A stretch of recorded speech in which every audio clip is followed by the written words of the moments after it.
Another week, another double week with a cat in the background as I have a co-host this week. Well, she doesn't like when I do recordings, so she'll leave. But this is another weekly movie and TV roundup. I got some early thoughts on Dune 2, but that later on, as you might expect, it might fall into the best category. Just giving a bit of a hint here. As I cover a lot of digital releases that have come and gone in theaters, you can also now support me very easily and indirectly without actually spending money on me, but just by consuming the films through the links that I provide, where you can rent or buy the films that I'm mentioning and talking about. Actually is really appreciated, and it makes it possible for me to do this a bit more consistently. So thanks so much if you're doing that. If you're just watching and you want to see what the worst, the best, and everything in between is of the week, well, I don't want to keep you waiting any longer, so let's kick it off.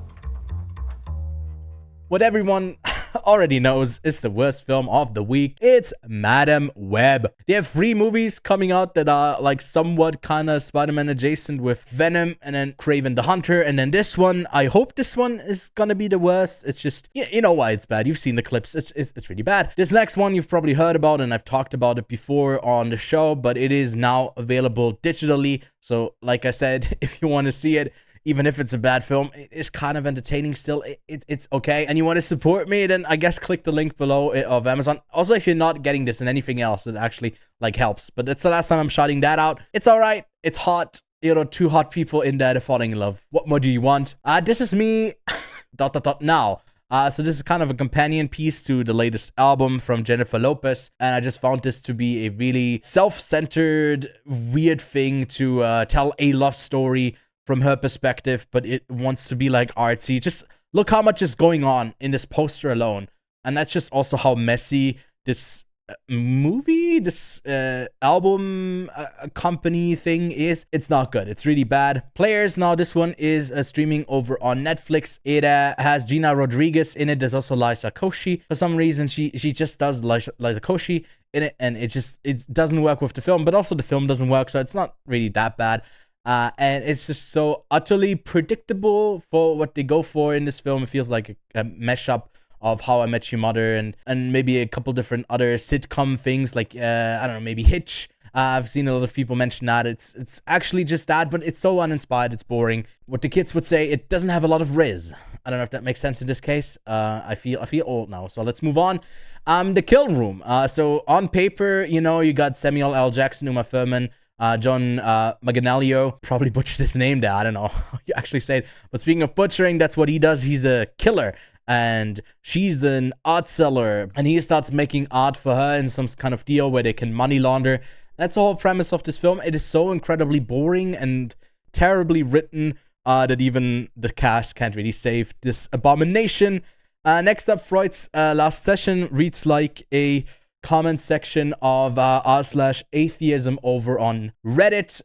Anthony Hopkins' talents are wasted in this pretty lackluster and kind of badly written thought experiment, if I guess Sigmund Freud and C.S. Lewis had met. And yeah, it's as bland as that sounds on paper. That's also how the movie's like. Mea culpa. Tyler Perry, I'm convinced now, is just not able to write characters in a way that feel at all human, and not just like exposition machines. It's so bad. Another one on Netflix that you definitely need to skip out on, but hey, there's a certain audience that really likes Tyler Perry stuff. I don't get it. I think it's unfunny, and this one's an erotic thriller. It's neither erotic nor thrilling, but that's that. But speaking of erotic and thrilling, it's a really low-res picture right of this poster. There's nothing better that I can find. It's kind of funny how there's a lack of quality control that they put into this. It's like one of those stereotype, like, before you ask, I've seen all 3 of these and I love them. Because there's usually just like a bunch of sex, and then there's like really over-the-top drama in like the last 5 minutes of the movie. But so much shit happens in all 3 of these, and it's so incredibly entertaining because they are really, really bad. And yeah, that's kind of a guilty pleasure of mine. Yeah, I can't recommend them unless you want to see kind of a train wreck. But here, a Spanish movie, international films are highlighted on this channel. Look at this. From my window, looking at you. But that's it for the worst titles of the week. Let's have a look at some of the more decent stuff that has come out. First up, Mean Girls is now available digitally for sale. It's all right. I've talked about it before. Let's move on. If you dig it, you dig it. Next Goal Wins. I was kind of debating if this goes into worst or decent. I've had it in worst before when it was still in theaters, but now that it's streaming on Hulu, it's a bit easier to say, like, nah, it might not be a total waste of your time. I just didn't like it. The Color Purple is now streaming on Max, so go give that a try. I was a bit underwhelmed by it, but I'm also not familiar with neither the book nor the Spielberg film, but it was all right. The Pod Generation, I've seen this like half a year ago, and then it had like a really brief run in theaters, and it is only now just come out digitally and is streaming on Hulu, I guess. So I guess it has been out before, just for sale, but no one was really talking about this one. It's like a lo-fi sci-fi where it's more about the characters in the setting than the sci-fi aspect overall. It's about like how you parent, how you co-parent, with two people as well in the future when maybe it's not part of the actual human body to bear a child. And it has a lot of questions that are in the room, but they are really left on the table, not really addressed interestingly. I think the script is really the downfall to this interesting premise overall. Thanksgiving, Eli Roth's slasher movie is now out on Netflix in the States, so a trusty VPN will get you there if you're not located in the US. It's a pretty decent slasher. I can recommend it. Certainly one of the better horror titles that we got last year, and definitely one of the better ones that Eli Roth has produced. Then Occupied City, Steve McQueen, this 4.5 hour long experience that I have experienced in its entirety with a break in between. I also got to see Steve McQueen when he introduced this at the Gun Film Festival last year. I think it is best consumed now that it's out digitally, in digital form, where you can take breaks, where you can split it apart. I've said this again and again. I think it works really well in an art context and not really going out in theaters type of way. So now that it's out on digital, I can recommend it, but it's gonna take a lot of patience from you. But ultimately, I think there's something quite interesting there as he kind of meshes the story of World War II with the places that persist and how different they have become. And it's kind of filmed during COVID as well. So there's a lot of interesting stuff in there. I can certainly recommend it, but only if you are into documentaries, I'd say. Suncoast, Laura Linney and Woody Harrelson, and the girl I'm not familiar with, but she's been in a bunch of stuff. She's been in The Last of Us, right? She was Joel's daughter in the very beginning. I forget her name, which is really bad, but she was alright-ish in this film. And this film kind of tackles a bunch of different topics, I guess, that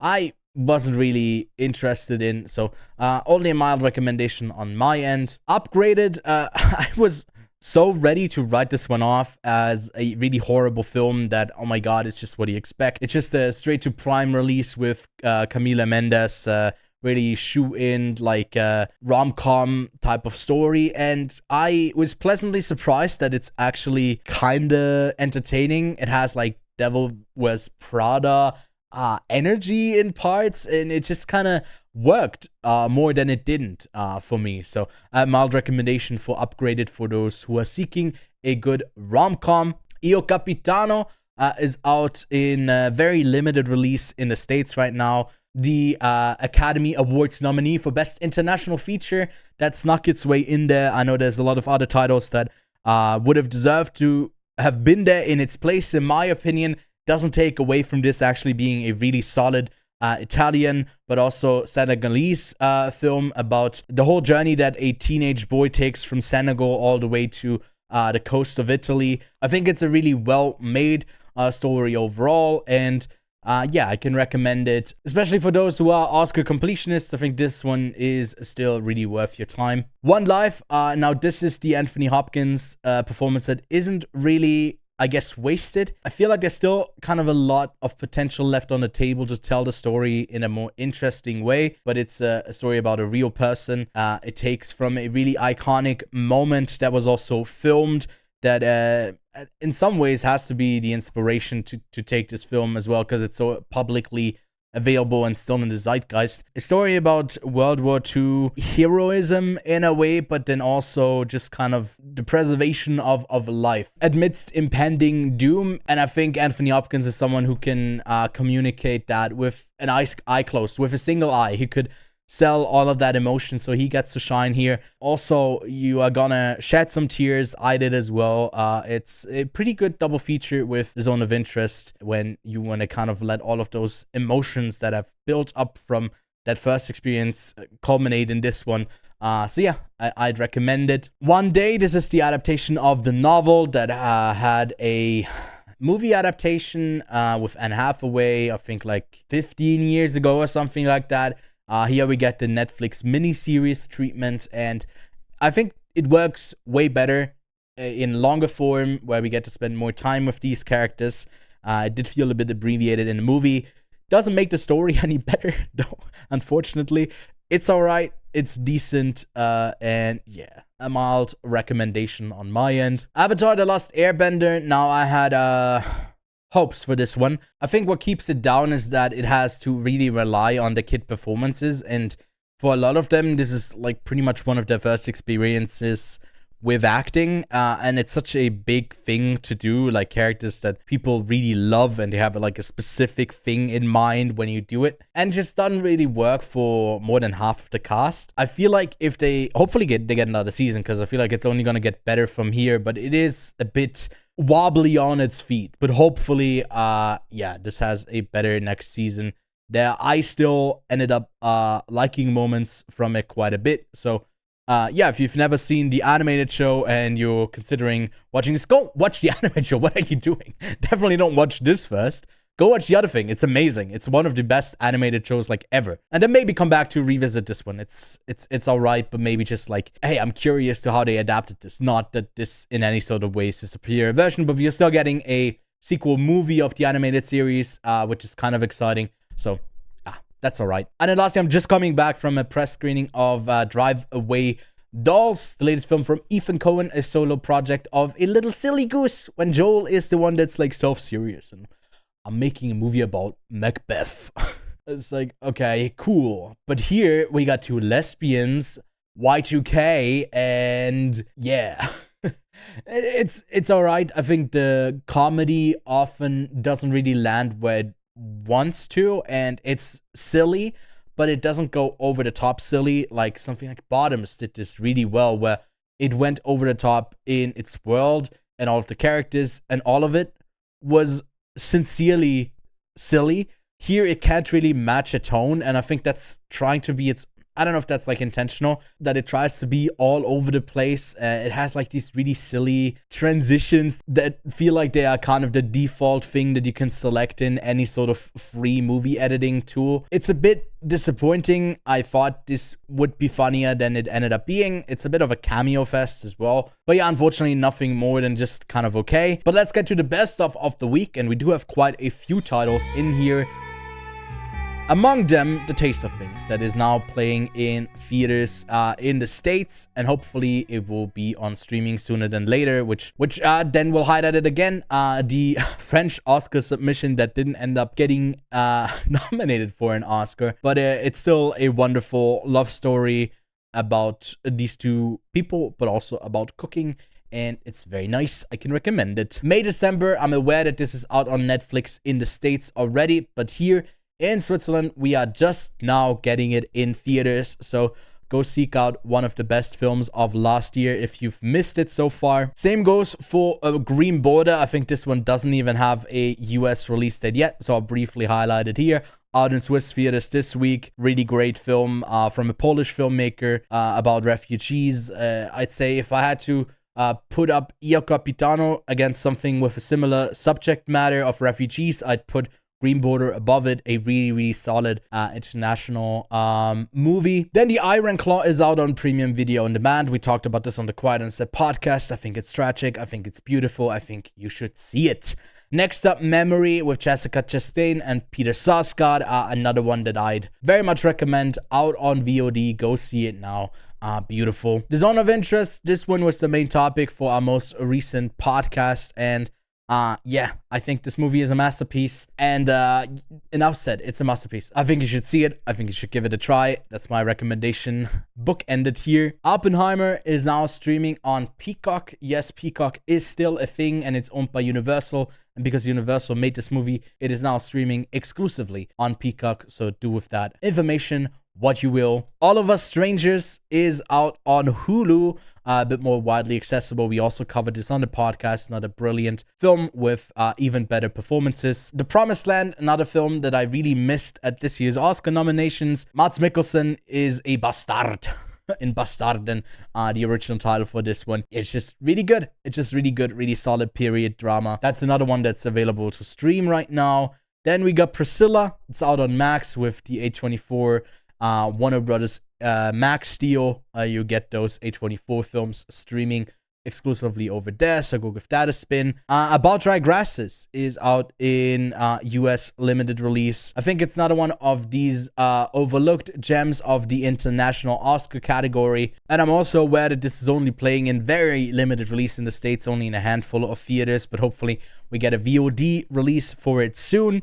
Then Abbott Elementary is entering its 3rd season, and it's off to a near perfect start. I think the 2nd season did have a few bumps in the road, a couple too many episodes that it's nice to get a TV sitcom on cable type-ish comedy show that is still pulling like 22 episodes or 23 episodes per season. Now that they've condensed it down, mostly due to strike reason, I think they've just kind of got the good stuff, at least in this first 4 episodes.